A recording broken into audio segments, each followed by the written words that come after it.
જય ભોળાનાથ મિત્રો, આજે છે તારીખ 17 અને આપણે મરચીમાં પિયત આપવું પડે એમ છે.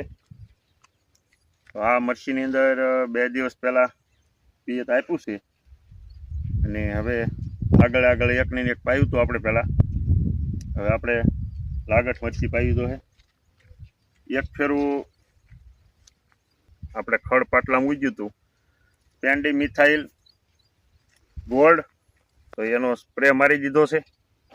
જો આ રીતે છંટકાવ થાય છે. એટલે હવે આપણે 2-2.5 મહિના સુધી આમાં ખડ નહીં ઉગે.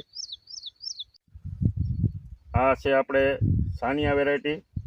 સાનિયામાં હવે ફ્રૂટ લાગવા મળ્યું છે અને આપણે આની પહેલાં કીધું હતું કે જે સિઝન્ટાનું ઇસિમ્પ્લો આવે છે એ નવી ટેકનોલોજીની દવા છે.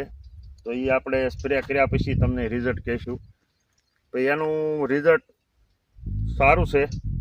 આપણે આજ 5મો દિવસ છે અને પાંદડા બધા ક્લીન થવા મળ્યા છે ને ગ્રીનરી ઉપર આવવા મળી છે. અને આ જુઓ એની નીચેની પોઝિશન, પછી આ ઉપર ડોકા જે નીકળ્યા ને એ બધા હાવ ક્લીન નીકળ્યા. પછી આપણે ફ્રૂટ લાગવા મળ્યું છે એટલે હવે એને ખોરાકની જરૂર પડશે. તો આ રીતનું ફ્રૂટ લાગ્યું છે સાનિયામાં. અને અમારે અહીંયા કોઈ લીલાનું માર્કેટ નથી એટલે અમારે તો આ ફ્રૂટ રહેવા જ દેવું પડશે. કારણ કે નકર આ અત્યારે જો આ મરચાં ઉતારી લઈને તો વધુ ફાયદો થાય એવું છે. કારણ કે તો એનો ગ્રોથ અટકે નહીં. એટલે હવે આપણે આની અંદર 0-52-34 ખાતર, એને ફોસ્ફરસ અને પોટાશની વધારે જરૂર પડશે. એટલે આપણે હવે પિયત આપી અને ડ્રીપ દ્વારા વોટર સોલ્યુબલ ખાતર જે આવે છે એની ઉપર આપણે ધ્યાન દેવું પડશે. કારણ કે આ ફ્રૂટ લાગ્યું છે વધારે એટલે એને ખાવાય વધારે જોઈશે.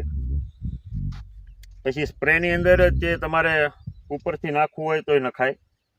અને એમોનિયમ, ફોસ્ફરસ અને પોટાશ, એટલે એ ત્રણેય વસ્તુનું કોમ્બિનેશન કરી અથવા આપણે નાના પેકિંગમાં કિલો પેકિંગમાં મળે છે એ રીતે વીઘે તમે 1 કિલો એથી ઓછું હોય તો હાલે.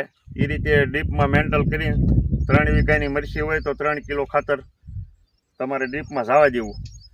પછી 10 કિલો એમોનિયા જવા દેવું. એ રીતે એનું કોમ્બિનેશન કરી અને આને ખાતર હવે અઠવાડિયે તમારે આપવું પડશે. અને ઉપરથી માઇક્રોન્યુટનના સ્પ્રે કરવાના. પછી બીજું કે હવે જો આ ફ્રૂટ લાગ્યું છે તો એની અંદર તમારે વ્યવસ્થિત ફ્રૂટ લેવું હોય તો એને સારું ફૂગનાશક તમારે છાંટવાનું રહે. કારણ કે ફૂગનાશક નહીં છાંટો ને અને વરસાદ થશે તો આ ફ્રૂટ બધું બગડી જાય. એટલે ફ્રૂટ આવી ગયા પછી કે પહેલાં તમારે 1 સ્પ્રે ફૂગનાશકનો અવશ્ય કરવો, જેથી કરીને તમારે પાછળથી નુકસાન ન આવે. કારણ કે એટલું બધું ફ્રૂટ લાગે અને તમે ફૂગનાશક એક છંટકાવ હાટું આ બધું બગડવા મળે. ત્યારે જો આમાં જો આખા મરચ છોડવા ભરાઈ ગયા છે ફ્રૂટના, તો એને ખાવાય પૂરું જોઈએ. અને ફૂગ તો આમાં મરચીમાં લાગે છે. એટલે ફ્રૂટ જોઈ લેવું તમારે. એક ડાગી પડશે એટલે તમારે સમજી લેવાનું આ ફ્રૂટ બગડશે જ. હજી આપણે કોઈ જાતની ફૂગ લાગી નથી, પણ એ અત્યારે તમને ન ખબર પડે. મરચું જ્યારે પાક ઉપર આવશે ને ત્યારે તમને એમનું એન્થેક્સનો રોગ લાગી જાય. એટલે ટપકા પડવા મળે એટલે એ તમારું બધું મરચું ફોરવર્ડમાં જાય. અત્યારે તમને એમ લાગે કે બહુ મરચાં આવ્યા, પણ એ પાકે ને એટલે બધું ફોરવર્ડ થઈ જાય. એટલે નવરાત્રિ સુધી કાળજી લેવી પડે આ પહેલા ફાલમાં. બીજા ફાલમાં ફૂગનો પ્રશ્ન ઘટી જાય. શાળોમાં ભૂર જ્યારે ઉડે ને ત્યારે કોરી હવા હોય એની અંદર તમારે ફૂગનો પ્રશ્ન ઘટી જાય. પછી બહુ ન છાંટવી પડે, પણ અત્યારે તો તમારે ફૂલ કાળજી લેવી પડે.